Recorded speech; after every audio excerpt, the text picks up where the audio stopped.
Okay, welcome back. Right, so Wednesday was the NSG C Div, beginning with the League 3 games. So congratulations to Crest Secondary for taking the League 3 boys title. Right, then we'll be live next Monday, Tuesday for the League 2 and League 1 final series of games. Lah. Then for the SFL. Alright, then for the SFL, well, this past weekend was pretty much a shit show lah. So firstly, I had to apologize for the connection issues. Yeah, so for some reason, my usual 5G routers, somehow decided to crap out randomly. And like things stabilized after moving things around. And then I plug here and plug some cables here and there. And then falling back to my backup routers. But things were still a little bit wacky during Wednesday on Wednesday. But I will still continue to monitor things for a bit. And hopefully things are back to normal. Okay, to kick things off, right, Jupes and Tuslings was a very close and quite a good competitive game to watch now. So Tuslings went up 3-1, then Jupes eventually caught up, and then they pull. Then they look. It looks like they were gonna pull ahead at 5-3, but then Tuslings caught back 5-5. Then things went into 6-6, but only for Jupes to win the game with 78. And only for Jupes to win the game with 66 seconds left with this goal by Maria.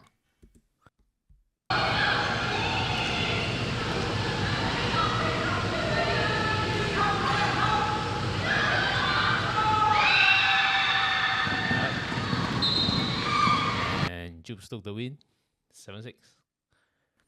Then the next game, Eagles fended off Youth Fantastics in a 4-3 win. Okay, there were a series of very good, fantastic goalie saves. Yeah, and there were a few short-hand goals in this match.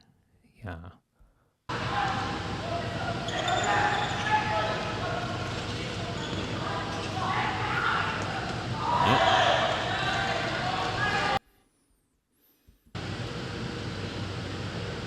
Yeah, so the game ended 4-3 to Eagles.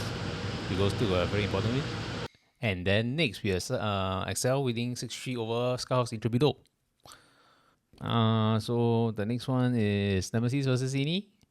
Yeah, so Nemesis won 4-3 with this winner by Joel. Let's take a look.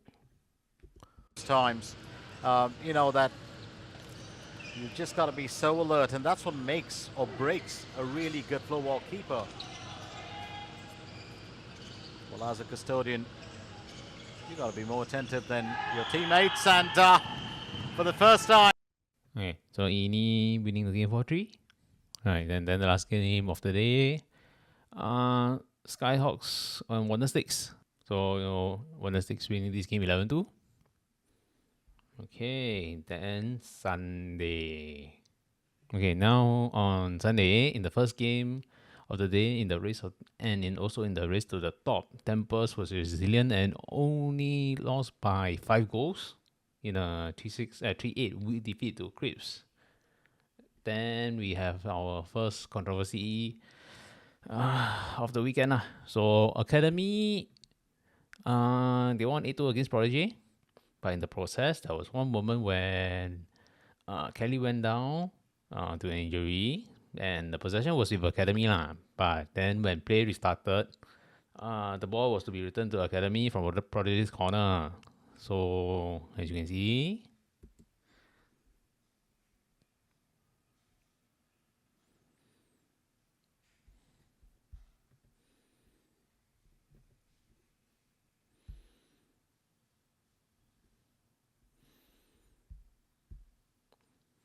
yeah. So what ended up happening was that the ball was intercepted, and then in the next one move, they scored lah. So, this is one of those sportsmanship things that we forgot to teach along the way lah. That's it. Sherlyn did score a pitch of a solo goal though.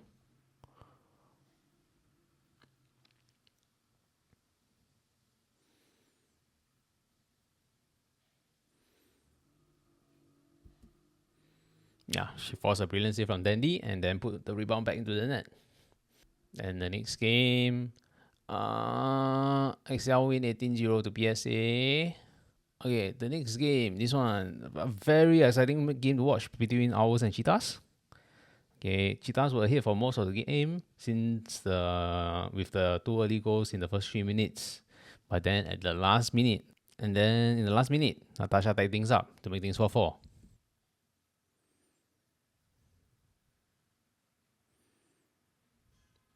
What a goal. What a goal. And then in the second goal difference game, Wonder Six Ladies demolished Skyhawks Ladies 31-0. They got their goal difference. They needed 24. They got their 31. Then, as you can see, Skyhawks only brought 2 lines here. Okay, so for the Skyhawks game, right, and I also understand because there are quite a few kids down there, and then it's like they have to prepare for the prelims, so they couldn't play for this game. So at some point, right, we gotta ask ourselves, are the kids too young to go and play these games? Yeah.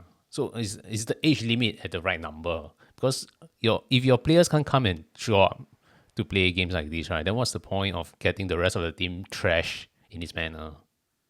And then there's really no point lah. This kind of game, nothing good to come out from this slaughter lah. The players learn nothing. The body language all wrong.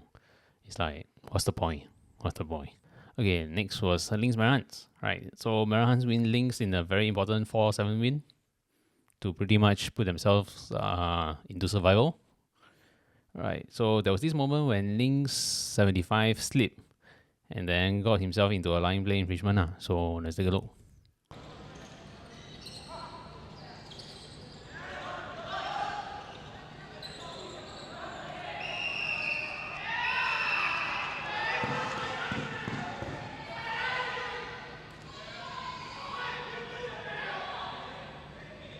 Right, so then the sidelines, you can hear the coach screaming at the top of his lungs now at Sherry. Then now this moment produced, one of my 2 favorite photos of the weekend. Unfortunate. He made the contact when his hand was still on the floor. So the call was right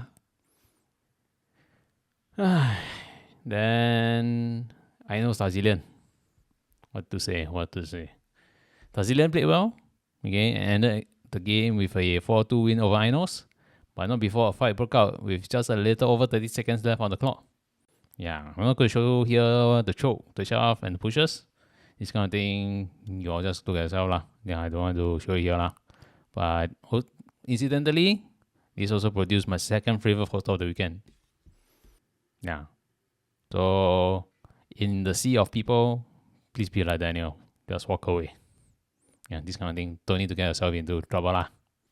Okay, so the office has updated the suspension list as of late Wednesday.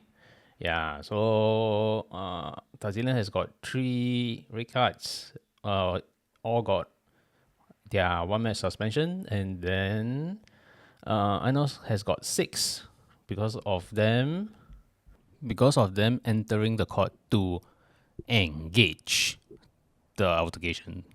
So this kind of thing, be like the New 44 here, just stop everyone from entering the court. No need to get yourself into more trouble.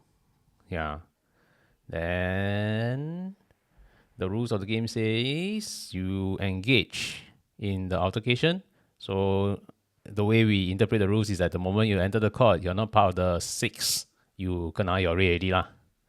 Then everyone has got, so down here, so everyone has the same 1-match suspension from Thaddeus, Kenjo. Everyone has a 1-match suspension. Yeah. Remember the rule of the thumb. Just don't step into the ring. And the last game of the day, Star and Berhe. Star winning 7-2. So all in all, we had a competitive, good set of games this past weekend, but was unfortunately marred by some of the incidents that happened in the other few games. Now here is a quick look at the tables. Here's the women's side. Okay, we have a few good games on the cards this weekend. Right, so Lito and Jupes will play in a game that will decide the 8th place, with Lito just needing a draw to seal 8th. But Jupes did beat Lito in the same fixture last season. So Protege will play PSA in both their last games this season to decide who's staying up and who's going down to Division 2. A win will put Protege safely 3 points away from Tempest, who still have to play Jupes and the tough games against Titans. Then a win for PSA may not be enough if Tempest beats Jupes in their final game. Then on the men's side, so the first key match of this week is the Merahans Eagles game. So the game against Lynx means Merahans is now above View 400 sticks by goal difference. Then if they secure points against Eagles, that will put them that will give them a little bit of breathing room with their goal difference. Then Eagles need a win to keep pressure on Skyhawks. Wow, Skyhawks will play VS this week. So a win for Skyhawks, will confirm them as the 8th place playoff team ahead of Eagles. So yeah, hopefully things don't crap out again. We'll see you this weekend.